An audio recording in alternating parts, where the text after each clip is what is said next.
Kalau kita bercerita resiko ranger itu, kalau kita mau melihat ini resiko banyak. Kadang-kadang kita waspada begitu. Dan itu pun kita melihat seberapa besar kekuatan mereka, seberapa banyak mereka di lapangan.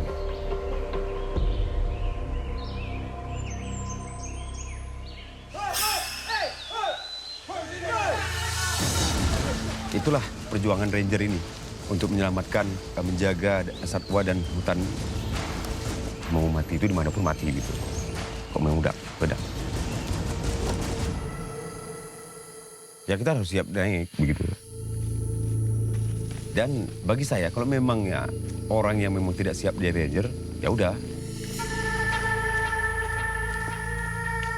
Tidak usah jadi ranger gitu.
Saya bekerja di FKL sudah semenjak tahun 2015. Tugas ranger itu lebih ke perlindungan. Hutan satwa.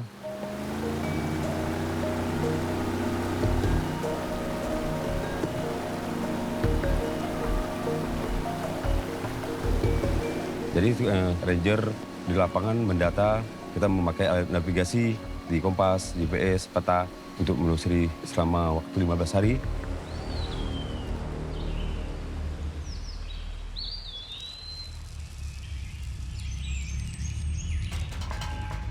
Kita berjalan, jadi kita melihat temuan-temuan yang memang yang perlu didata, seperti tapak, kotoran, atau sebagainya seperti sarang.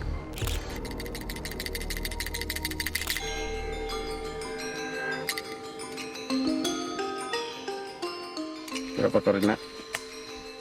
97, 55, sekitar satu minggu. Oke, kita lanjut kembali. Oke. Memang kalau kita cerita sama macam masyarakat lain mungkin dia kita kawin orang. Karena aku kerja udah 20 tahun lebih. Aku nggak ada hasil yang lain, cuma hasil dari kerja di Loser ini untuk menjaga hutan. Dari pertama sampai akhir mungkin hasil tetap menjaga hutan di Loser ini. Memang jadi ranger besar resiko. Pertama disiapkan mental, kedua hati nurani untuk menjaga hutan. Kalau untuk kita musnah hutan hari ini bisa hancur.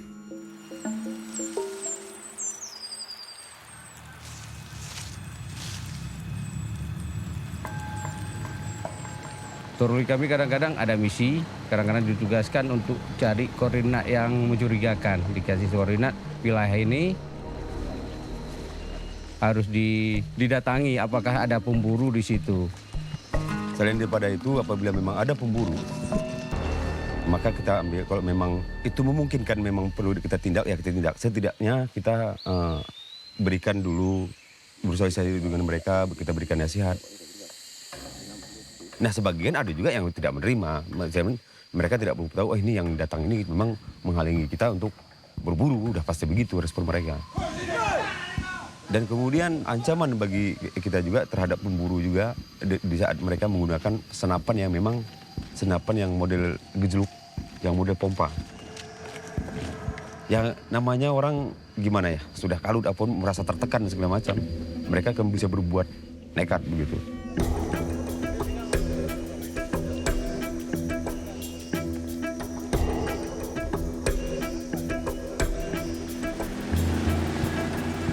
Ataupun kita tangkap, ya kita tangkap. Cuman kita lihat kondisi di lapangan juga. Kalau memangnya mereka mempunyai senapan atau senjata yang memang berisiko buat kita, Iya. kan ada ukuran di kita nanti, Bang. Ya, karena informasi, karena pelakunya bukan daerah orang lokal, tapi ada orang di luar Aceh itu. Ya masalahnya kalau kita pun mundur bukan artinya kita apa-apa. Itu harus kita tangkap. Iya. Nggak ada cerita. Kita mundur untuk keselamatan kita, bukan karena mundur bukan untuk kita kalah. Ya.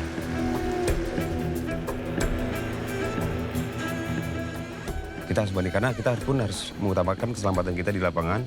Oh, kalau seandainya itu tidak memungkinkan, maka kita mundur dulu, kita berkomunikasi dulu dan kita hubungi pihak manajemen ini tindakan apa. Setelah itu baru kita mundur dulu, kita habis itu kita ambil tindakan lagi. Nanti kalau memang apa kita naik, yang itu mesti kita tangkap.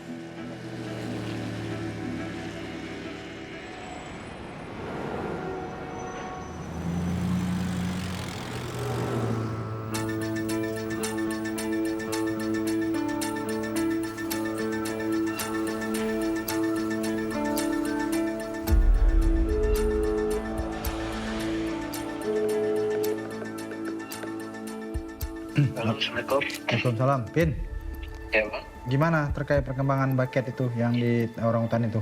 Jadi untuk orang hutan yang kita full paket untuk Aceh Utara, Bang, penampung di Aceh Utara, Dua lokasi itu.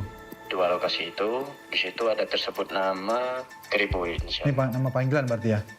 Iya, Siwak juga gitu. Siwak juga mesti kita detek dulu, kan belum tahu ini siapa. Oke.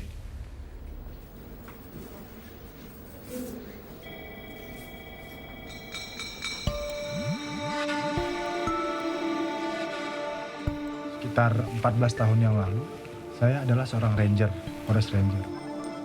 Bersama dengan teman-teman lain, kami berpatroli di setiap bulannya ke tengah hutan. Karena bagaimanapun, jika hutan itu tanpa satwa juga tidak ada artinya begitu. Karena memang hutan dan satwa ini bagian yang tidak terpisahkan.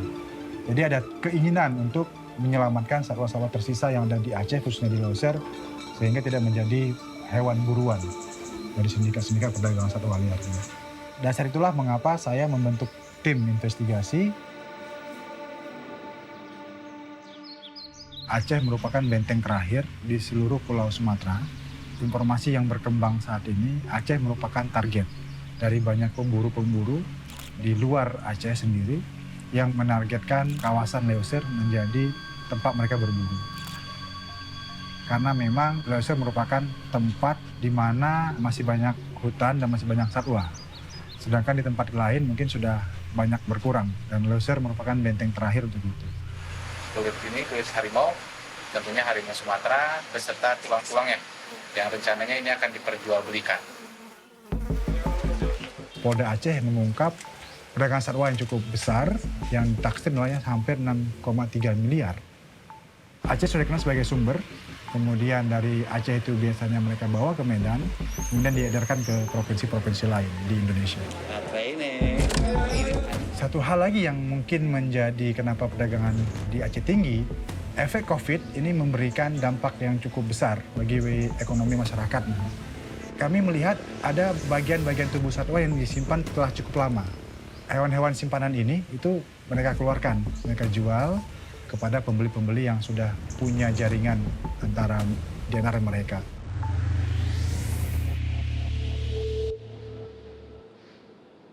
Jadi di FKL sendiri itu ada tim investigasinya dan ada tim ranger. Kami dalam mengumpulkan informasi juga sering mendapatkan informasi dari pemburu-pemburu. Mereka memasang jerat di suatu lokasi. Nah, ketika kami temukan informasi itu, yang mana kami tidak bisa mengakses jerat-jerat tersebut berada di tengah hutan, kami informasikan kembali kepada ranger untuk melakukan patroli sapu jerat.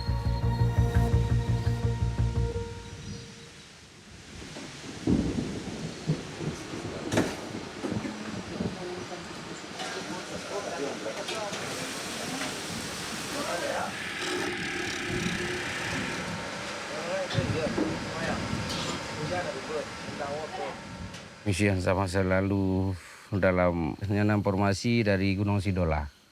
Bawahnya naik Robin kemarin dari kampung terdekat masuk ke wilayah Gunung Sidola. Nah, itu di sini. Jadi saya kalau memang jelas informasi seperti membawa senjata atau segala macam, nanti kita kan bisa mempersiapkan diri lagi gitu kan. Iya, Supaya ya, memang- hati-hati juga kalau itu. Kita informasi kan nggak gimana, nggak positif dan nggak akurat. Entah bawa senjata, entah nggak. Yang jelas pemburu masuk. Pemburu masuk dengan 4 personil untuk pemburu kemarin. Ya sepatutnya itu memang harus disegerakan. Karena kalau memang kita agak lambat bergerak, otomatis mereka ini mungkin Ya, bertambah kemana-mana ya. untuk di lapangan. Karena ini masalahnya seperti abang bilang tadi, apakah ini untuk masalah mereka membawa senapan apa segala macam. Ini yang perlu kita wanti-wanti gitu. Ya.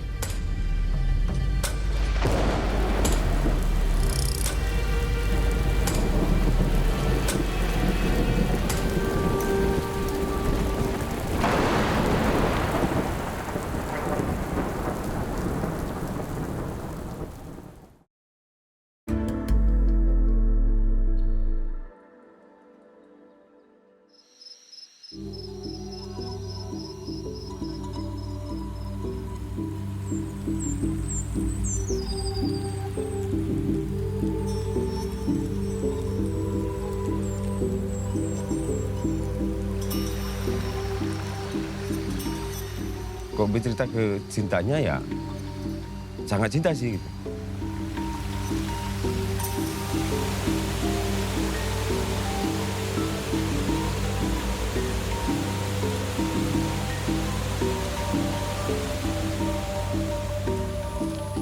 Kenapa gitu? Sebelum saya masuk di Ranger ini, saya pun sudah ada beberapa tahun saya bergelia memang di dalam hutan gitu.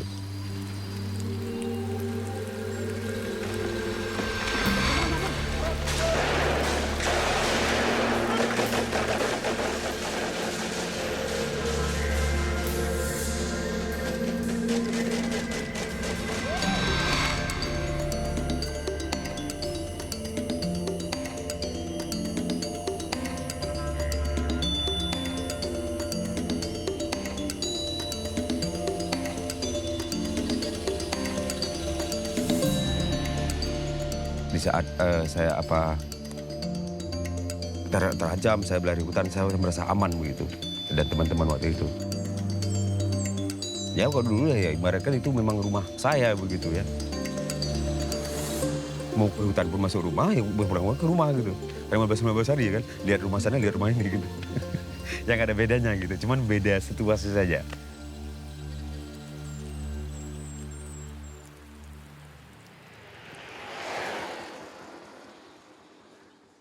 Dek, kadang Dek. Kah?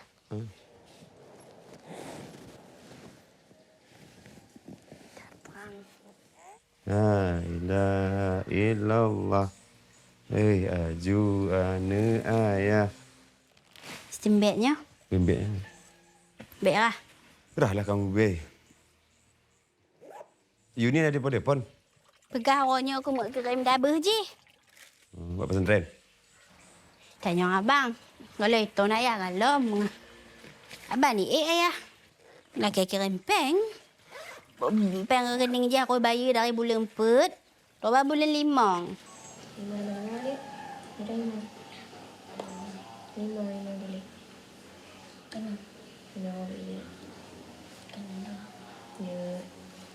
Telah dinda kiban bang. Pakai? Dia ada mam tantan kelas 2 je.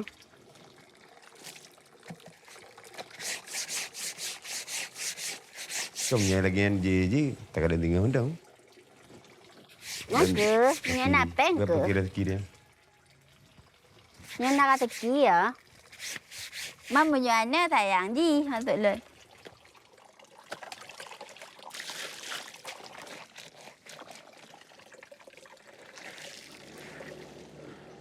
Kadang-kadang kalau lagi memang dia baru turun, paling lama kadang 3 malam atau 2 malam kan, nanti ditugaskan naik lagi.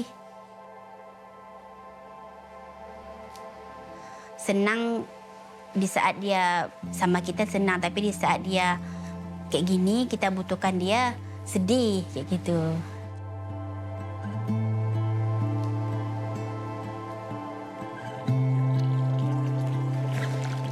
Waktu itu pas memang belum lama bapak dari bapak naik baru 1 minggu. Dia naik, saya udah kontraksi. Adik itu lah. Udah udah diperiksa memang harus melahirkan, cuman dicoba hubungi memang nggak ada jaringan. Bisa sedih sih saat kayak gitu, cuman apa boleh buat, itu udah risiko kita sebagai istri ranger kan. Insya Allah saya melahirkan pun normal, cepat-cepat nggak ada lama-lama.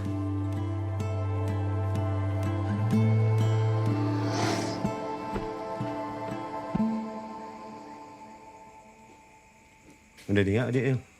Udah ya? Ingat. Ke awaknya? Bagas. Jangan dulu. Si Rohit. Belum jadi.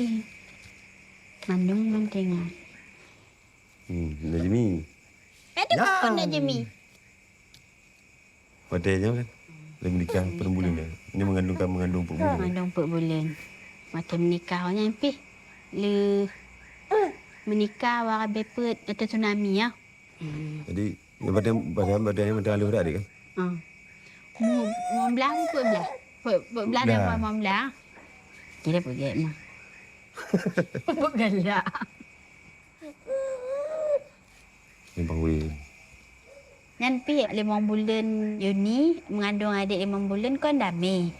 Awak kampung pi kan di resmi. Dalam lemak.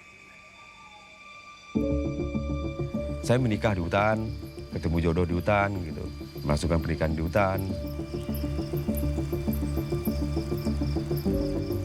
Contoh kalau dulu ya memang kita merasa tidak ada penindasan segala macam. Kita merasa terpanggil untuk memberontak gitu. Di saat saya membandingkan dengan apa yang pernah saya lakukan, ini memang tidak adil gitu. Buat satwa-satwa yang memang apa gitu. Ya tahu umpamanya kita rumah kita dirusak orang, marah tidak? Karena mereka pun mulai hidup, punya hak hidup juga. Saya merasa tidak adil saja gitu dengan cara-cara mereka untuk menjerat, membunuh, apa segala macam gitu.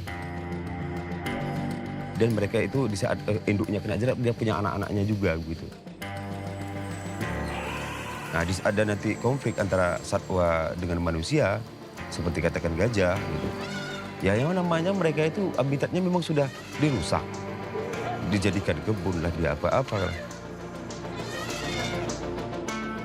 Kita sudah merusak rumah mereka loh.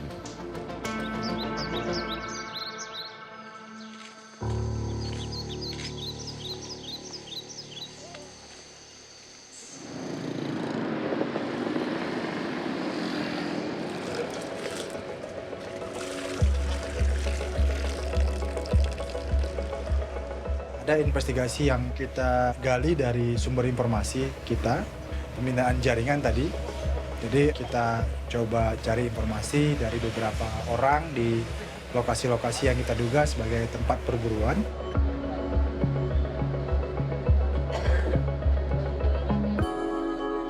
Cililin, menarik itu burung kan? Karena memang belum banyak yang fokus soal perdagangan burung. Ya, burung. Sejauh yang pernah kita mati selama berada di lapangan, mereka memang lebih fokus di burung, terutama celili. Jadi burung celili itu yang gini kan? Bentar ya. Inilah yang warna coklat kemerah-merahan. Tapi sebelum burung celili yang menjadi incaran, itu mereka lebih fokus ke rangkong. Karena sekarang rangkong udah payah ditemukan, beralih ke celilin. Itu cara buru-burunya gimana mereka? Dan mereka pergi ke kawasan gunung. Itu kurang lebih selama 6 hari 6 malam.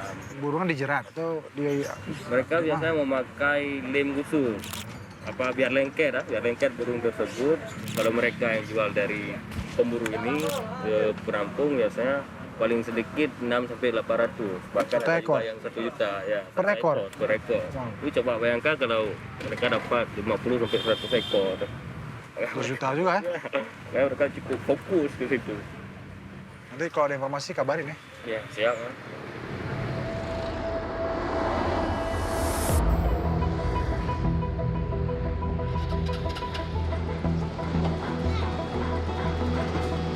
Kejahatan perdagangan satwa liar ini nomor 3 di Indonesia. Setelah human trafficking, perdagangan manusia, narkoba, dan yang ketiga perdagangan satwa liar. Kerugian yang diderita Indonesia per tahunnya dari kejahatan ini 13 triliun rupiah. bisnis ini cukup menggiurkan dan menguntungkan. Makanya untuk memberantas sindikat ini butuh upaya yang cukup besar juga.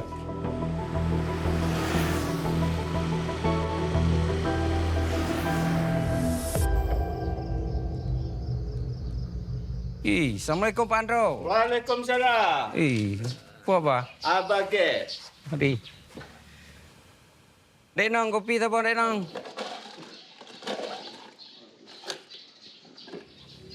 Oh, terima kasih Dek Nong. Kiban dalam dena lemah-lemah aja ajak mawi ya. Kalau mawi ya, kina seluruh wadro. Nah, lemah-lemah apa di barang kau? Wah, pemburu na lemah apa? Pemburu, kalau pemburu sih pasti nanti kalau lautin. Betul. Bantu na ajak mawi lama selamanya mana? Selama ini kamu pernah jumpai orang yang melakukan itu, orang tuh ada yang support dana. Mungkin bukan dari Aceh, di luar Aceh. Kalau gagal sekali, tambah sampai berulang-ulang kali di support dana. Bukan di atas nama utang, kalau dapat hasil orang tuh bagi sama hasilnya.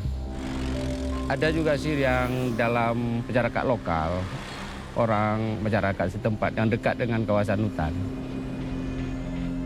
Biasa aja waktu kena gunung dem, atau ibu teh deh. Kebiasaan anak paling yang tuh lepas-lepas logo nah.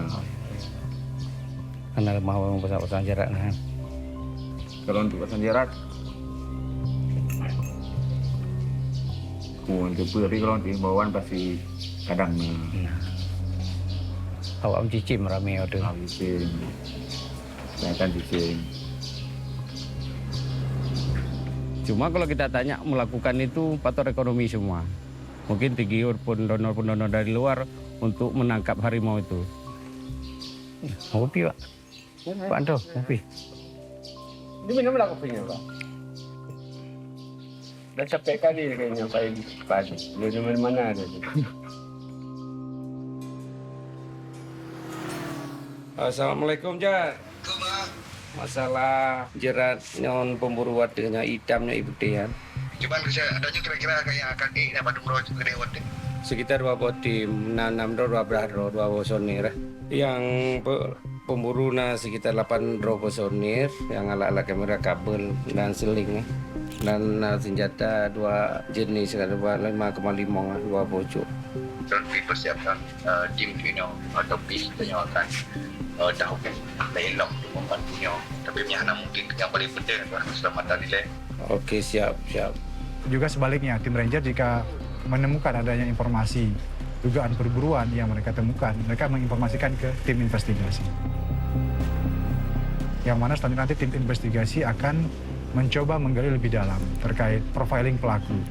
Siapa pelakunya, berjejaring atau tidak, satwa apa yang dia target menjadi hewan perburuannya. Karena internet ini sekarang juga digunakan oleh pelaku perdagangan satwa liar sebagai sarana mereka menjual.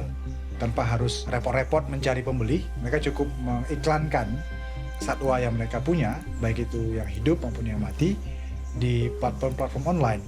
Nah, kami yang di sini akan coba mengupayakan penegak hukum melakukan upaya-upaya hukum terhadap data itu sendiri gitu.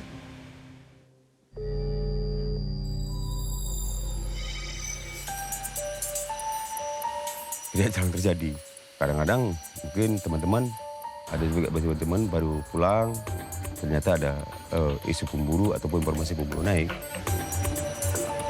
Atau nanti mungkin bakal kami pernah lebaran kedua, ternyata waktu itu ada yang kampung di seberang sana, dapat laporan dari teman melaporkan ke Bang Dawi, yang memang seperti yang diinformasikan seperti masyarakat tadi, di situ ada jerat yang memang dikeliling, umpannya diberikan 1 ekor kambing yang memang hidup, anakan kambing, dan mereka membuat jeratnya keliling ada pintu masuk begitu, yang memang model masuk cerap itu ataupun model kalau memang langsung model mengikat atau kejebak kakinya begitu. Yang jelas waktu itu langsung ke Bang Galawi, Pak Alhasil langsung kontak ke saya, ini kita harus naik untuk memusnahkan untuk mencari jerat itu tadi tersebut. Kabel yang memang yang sangat kuat baja sangat kuat kecil. Dan ini sudah dipastikan ini tuh sejenis harimau.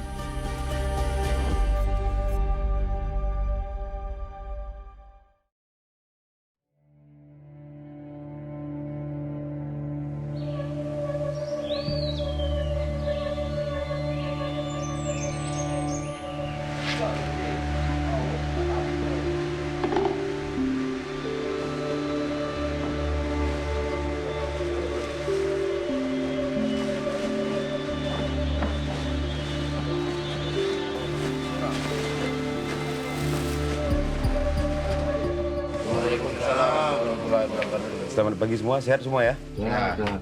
Ke perencanaan kita untuk hari ini, yang dimana di situ kita mencurigai ataupun ada informasi untuk jalan masuk Ruam ada yang dikasih pemburu. Mungkin di sini udah gerak-gerik kita udah dibaca pemburu, makanya hati-hati. Melihat ranjau atau patroli sapu ranjau. Nah, di satwa yang mereka buru itu yang berjenis seperti gajah ataupun harimau, yang mungkin mereka itu bisa menggunakan seperti seling. Jangan sampai nanti kita sampai terjerat juga. Karena itu sangat berbahaya, berisiko sekali buat kita. Dan kalau memang sejenis rusa itu, mereka mungkin bisa jadi menggunakan nilon. Cuman itu pun kalau seandainya kena itu juga sakit juga ya. Cuman semuanya atas nama jerat kita sudah hati-hati. Dan satu lagi, ada jenis jerat yang pernah kita juga temukan. Itu jenis jerat yang memang jenis paku beton yang memang mereka menempelkan di papan dan itu ujungnya bisa jadi beracun. Mungkin itu fatal sekali apabila sempat kita terjerat, termasuk satwa juga. Oke, masih semangat? Oke, yuk kita mulai gerak. Tim Ranger ini peran cukup penting ya, vital malah. Karena mereka yang berada di garda terdepan. Karena mereka sendiri yang langsung terjun ke lapangan, menyaksikan sendiri, dan seringkali bahkan bertemu langsung dengan pelaku-pelaku itu.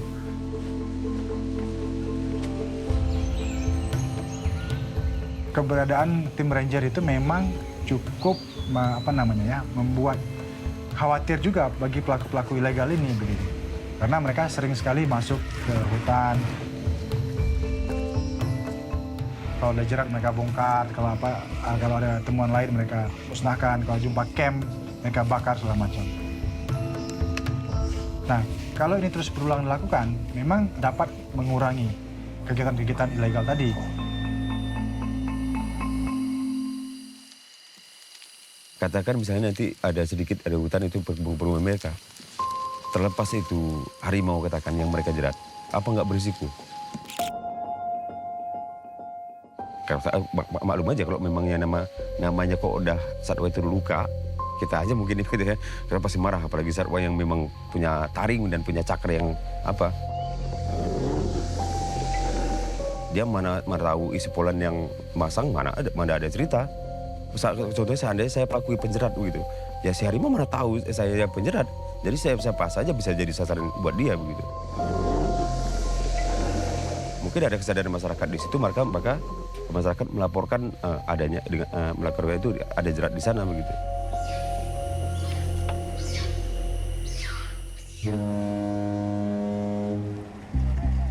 Dua hari yang lalu kita mendapatkan informasi bahwa ada penangkapan sekitar ratusan satwa liar dari luar Indonesia. Kebanyakan dari Amerika Selatan yang disuplai dari jalur laut dari Thailand menuju ke Aceh Tamiang saat itu.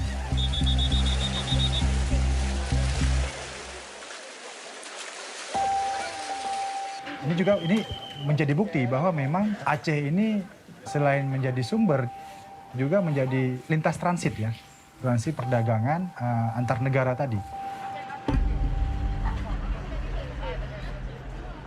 Sindikat kejahatan perdagangan satwa liar mirip dengan sindikat narkoba. Cukup tertutup, cukup rapi dan sistematis. Dalam sindikat perdagangan satwa liar ini, hierarki yang biasanya itu mulai dari pemburu. Pemburu ini yang berburu di hutan, mencari satwa buruan.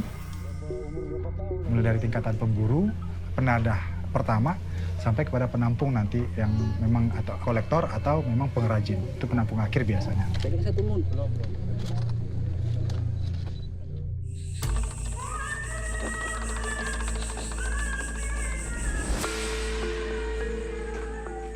Dan memang dulu saya memang hobinya memang gading. Karena saya lahir besar di Lampung kan.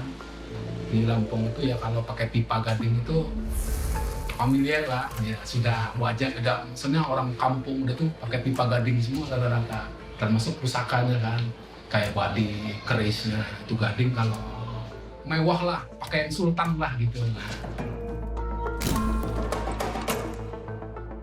Kalau awal mulanya sih saya memang di Lampung itu ada aja Pak, dapat aja ya barang itu ya. Awal itu di pasar kan, di pasar Batu itu kan ada aja orang jual. Sampai saya merantau ke Jakarta itu 2007 itulah. Kalau saya beli itu memang mahal itu. Saya beli itu 30 juta lah. Itu kalau resiko pasti ya untuk baru ini. Karena baru ini dia ini gajahnya ini bunuh di mana ataupun dia dapatnya bangke, mati. Saya pernah juga dapat dulu itu infonya sih di Bengkulu, katanya gajahnya mati. Ketemulah itu potongan-potongan masih busuk itu saya beli itu.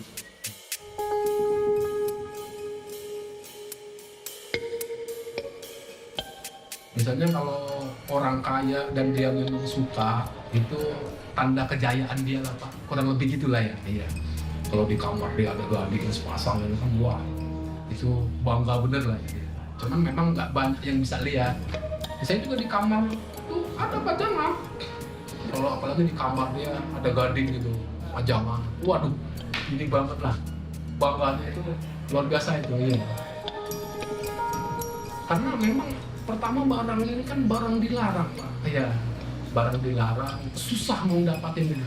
Orang punya uang juga belum tentu bisa beli. Sulit belinya ini ya.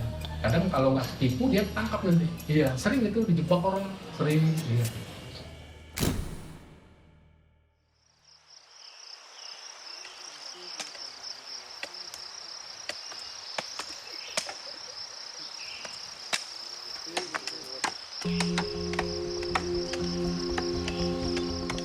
Oke.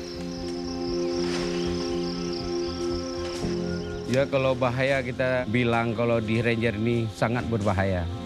Ancaman begitu rupa kalau angin, longsor. Apalagi kita musim hujan atau musim angin topan di hutan.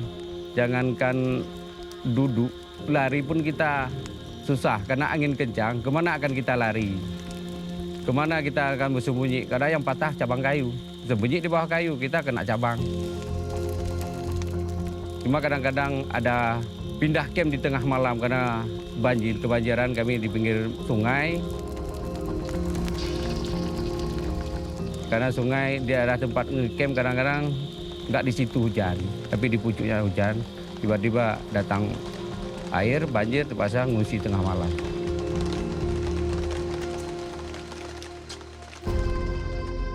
Teman-teman, selamat malam semua. Malam. Ya, berarti posisi kita di Air putih. titik ini ya? Ya. Karena informasi pemburu masuk wilayah air hitam. Jarak tempuh kita dengan Sekitar titik target sekitar 4 kilo lah. Cuman karena mungkin jalan agak tempuh agak susah sedikit. Tapi kita mungkin masuk situ agak sore sedikit. agak gelap-gelap. Agak gelap, tapi hati-hati karena mungkin bawa pemburu masuk daerah air hitam. Karena dengan personil entah 6 orang, entah 5 orang nanti. Orang tuh bukan pasang jarak aja. Karena ada bawa senjata untuk rangkong. Gejluk. Gejluk. Yang anik di 5,5. Ya. Itu biasa orang tuh kalau udah bawa senjata itu cari rangkong.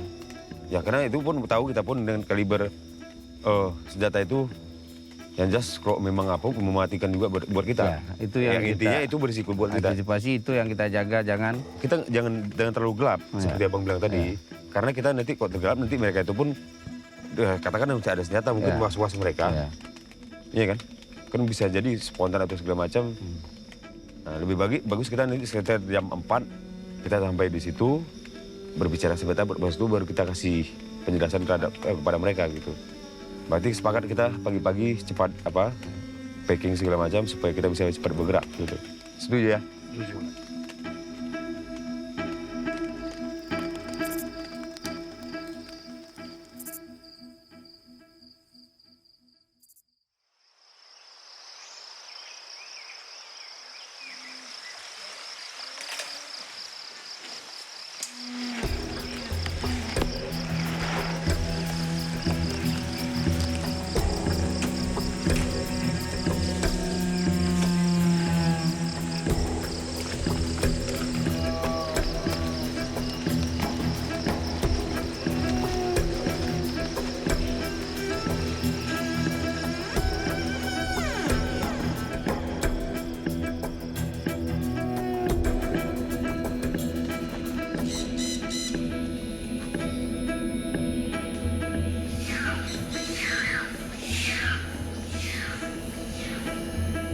Ini ada tanda-tanda mencurigakan. Makanya kita harus menyebar per 20 meter Kalau seperti ini. memang ada mencurigakan, cepat panggil kawan, kasih kode. Mungkin ada pemasangan jerat atau udah dekat dengan camp orang lain.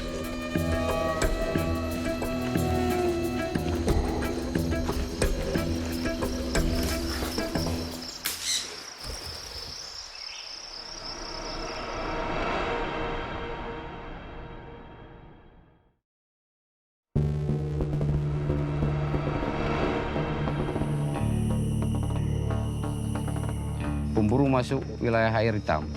Orang tuh bukan pasang jerat aja, karena ada bawa senjata untuk rangkong. Gejluk. Iya kan? Kan bisa jadi spontan atau segala macam.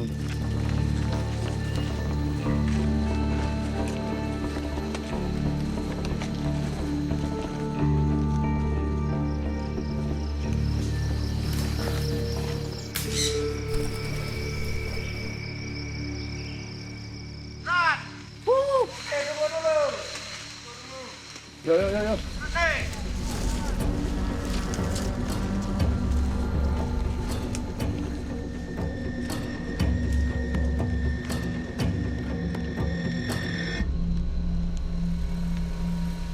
Coba ambil koordinat. Betul. Terus, dibuka dua betul deh. Oke, hati ya. Betul. Ini sudah dipastikan. Ini tidak ada lain yang tidak mungkin udah pasti ini jerat harimau. Ya. Dan tali ini tali lontar untuk supaya di satwa yang diburu terpijak di sini, dia akan menjepret untuk mengikat kaki si satwa. Dan ini sangat berbahaya sekali. Dan itu target harimau dan satwa lain udah pasti bisa kena juga, seperti gajah karena ini sangat kuat. Jadi ini kita musnahkan ya. Kita bongkar, musnahkan. Hati-hati. Oh.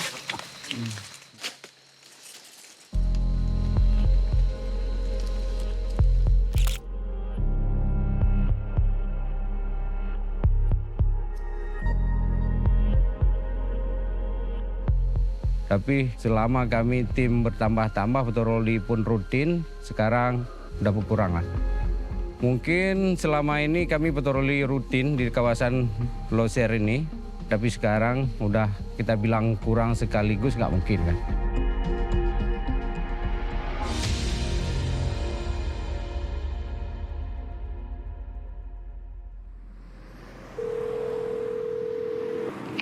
Oh bang.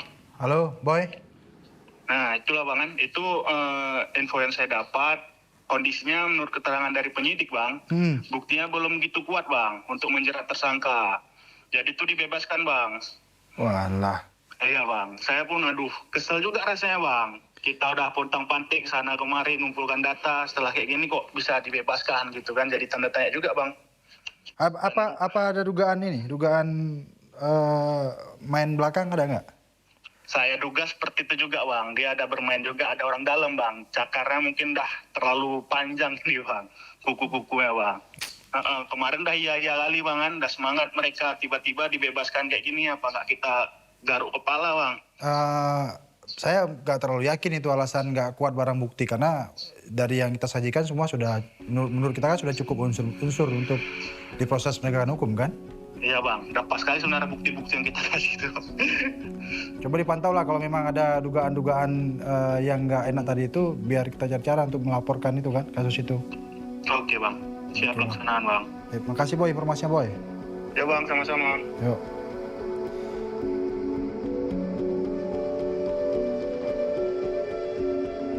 Upaya untuk mengungkap kejahatan ini tidak mudah. Dibutuhkan usaha cukup keras.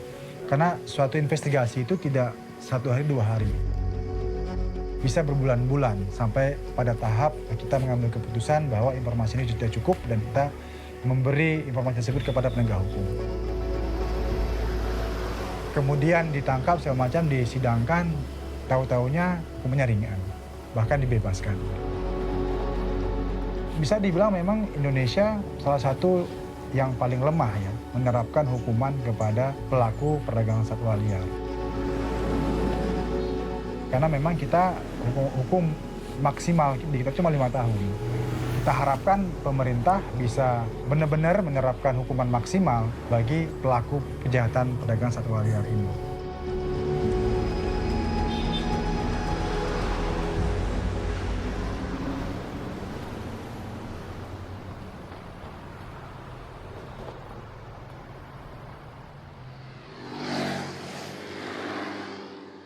Ya, bubur ayah gede. Pak. Gede pun. Oh, no.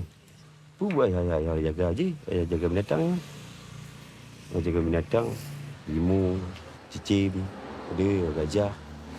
Naik gajah gede. Betul. Oh, rayu gajah tu. Punya gila dia TV tu. Cicimnya pakai ayah jaga lagi rimungan. Dia kena anak jisit. Pakai anak dia mesti lagi cicim di kampung dia. Menjadi timbak legop untuk dia pakai je. Tahu je umpun je kan? Masih tahu. Konjet ayah. Ayah belah gaji. Pandai namanya dah tempat rumah je. Kadang pun je pergi buat coba kaya pakai ayah. Lepas je pak. Kenal ke? Tapi dulu kan, nampak kan? Ya.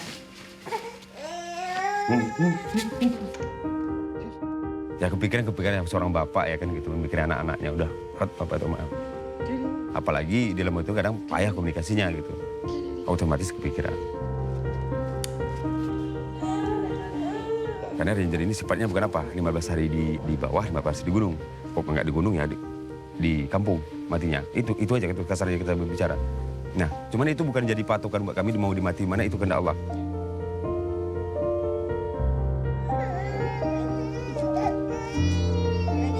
Dadah. Yang gugur di lapangan setahu saya ada 4 orang. Kita bercerita memang sudah risiko lah. Itulah mungkin ranger ya.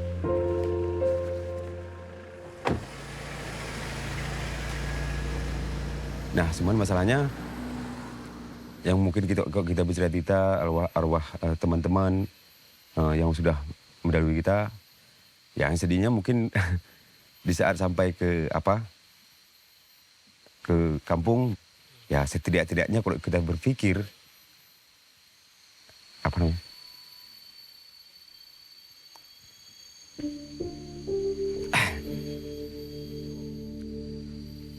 Ya setidak-tidaknya keluarganya itu di saat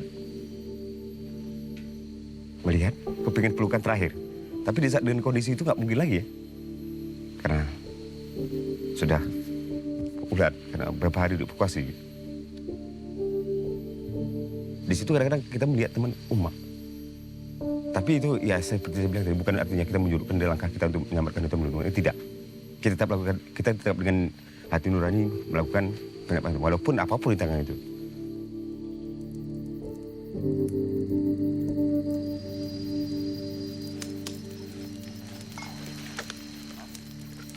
Sama kopi kita kan? Betul lah. Ya. Iya, kalau kita bilang betah, memang udah puluhan tahun kita kerja di hutan itu macam ibarat rumah kita. Cuman banyak kan kawan, Bang, Babang udah agak usia, udah tua, pindahlah di pos-pos yang paling dekat dengan kampung. Tapi terasa saya kalau di pos itu, apa yang saya bilang? Apa yang saya tengok cuma kadang-kadang air, cuma manusia lewat kan.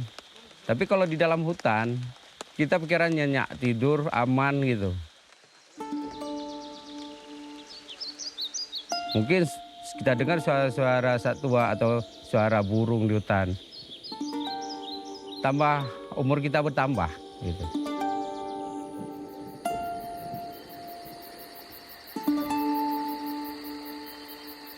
Lah habis abawai tak nak lah. Ha. Cuma golek lagi kiing kata kita telah mai. Apa kena? Ranger ni tapi kau dimuncul bang. Daun ni baru betul kau. 20 tahun apa? Umur kau dia. Karena 50. Wah, mudah-mudahan kan. 20 tu buat ranger dah. Tapi karena seandainya laki tambah umur 30 tahun mesti hari pun tahu. Iya lah. Yang kita ingat dun. Lagi hai ingat dia ke arwah kan. Sedang mereka. Senior. Senior ni. Thank you. Cuman tanya bawahnya salut je lah. Udah konyang kalau kawai kenong pakai dah begah. Cuman setelah pulih bisa kerja dengan gunung lah, semangat lah untuk melindungi hutan kan. Tapi mereka jiwa jigonyan untuk melindungi hutannya luar biasa memang lah. Memang sedih dah kalau ngomongnya. Didodro tanya kerja, anaknya meninggal di tempat kerjaan. Lautan, makan turunnya mungkin lautan. Dia buat rumah lautan. Rumah lautan. Mau belah huruf rumah gede, mau belah huruf lautan. Kayak rumah je.